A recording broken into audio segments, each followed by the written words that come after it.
সবাইকে স্বাগত। আজকে বাইরে বৃষ্টি পড়ছে, তা ভাবলাম বাড়িতে একটু খিচুড়ি রান্না করি। আমি আজকে বানাবো মশলা খিচুড়ি। তো দেখে নাও আমি কিভাবে মশলা খিচুড়িটা বানাই। এই মশলা খিচুড়িটা বানানোর জন্য আমি এখানে সেদ্ধ চাল ভিজিয়ে রেখেছি ধুয়ে, এটা আমি 30 মিনিট ভিজিয়ে রাখবো।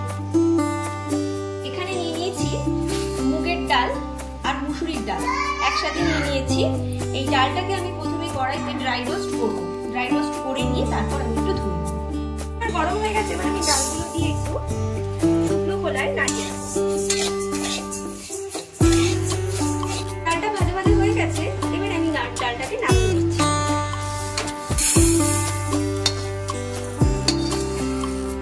এবার আমি ডালটাকে এক ধোয়া ধুয়ে নেবো, বেশি ধরবো না, হালকা হালকা করে এক ধোয়াতে যতটুকু হয় ধুয়ে নেবো, যাতে ডালের মধ্যে যেটুকু ধুলো আছে।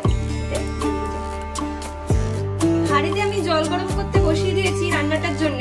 এবারে আমি এই জলটা গরম হতে হতে কিছু মশলা আমি বেটে নিচ্ছি।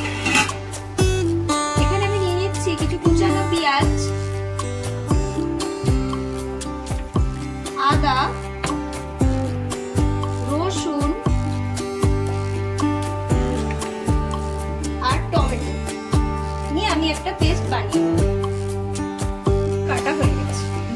তার জন্য আমি কিছুটা আলু কেটে রেখেছি এখানে এইভাবে। এর মধ্যে আমি নুন, হলুদ মাখিয়ে একটু ভেজে নিই। জলটা আমার গরম হয়ে গেছে, এবার আমি এতে দিয়ে দিচ্ছি ভেজানো চাল, দিয়ে দিচ্ছি ডালগুলো,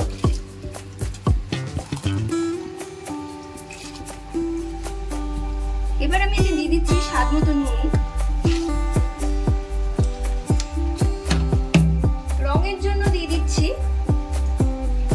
হলুদ গুঁড়ো, দিয়ে ভালো করে নাড়িয়ে আমি একটু সেদ্ধ হতে দিব। ডালটা সেদ্ধ হতে হতে আমি একটু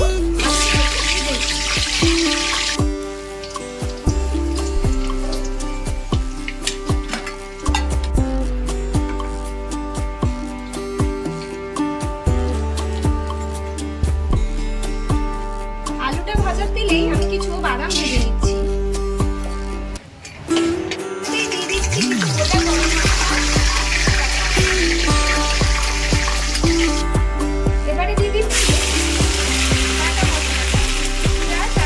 এতে কিছু গুঁড়ো মশলা অ্যাড করছি, দিয়ে দিচ্ছি হলুদের গুঁড়ো, ধনের গুঁড়ো, জিরের গুঁড়ো আর সামান্য পরিমাণে একটু লঙ্কার গুঁড়ো,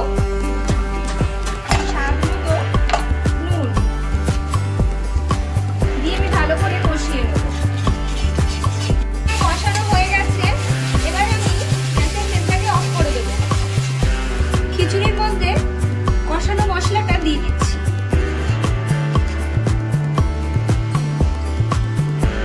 মশলা বানিয়ে নেব, তার জন্য আমি নিয়েছি ধনে, মৌরি, গোটা জিরে, ছোট এলাচ আর শুকনো লঙ্কা। এই সবকটাকে আমি একটু ড্রাই রোস্ট করে নেব। স্বাদ মতো নুন দিয়ে দিচ্ছি আর দিয়ে দিচ্ছি স্বাদ মতো মিষ্টি, দিয়ে আমি ভালো করে মিশিয়ে দেবো। আমার ড্রাই রোস্ট করা হয়ে গেছে, এবার আমি এটা একটু গুঁড়ো করে নিচ্ছি। এবার আমি এটা দিয়ে দিচ্ছি রোস্ট করা ভাজা মশলা।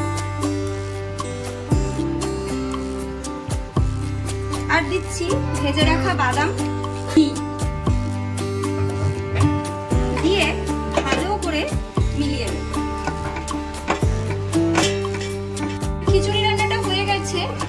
এবারে আমি গ্যাসের ফ্লেমটা অফ করে দিয়ে 5 মিনিট স্ট্যান্ডিং টাইমে রেখে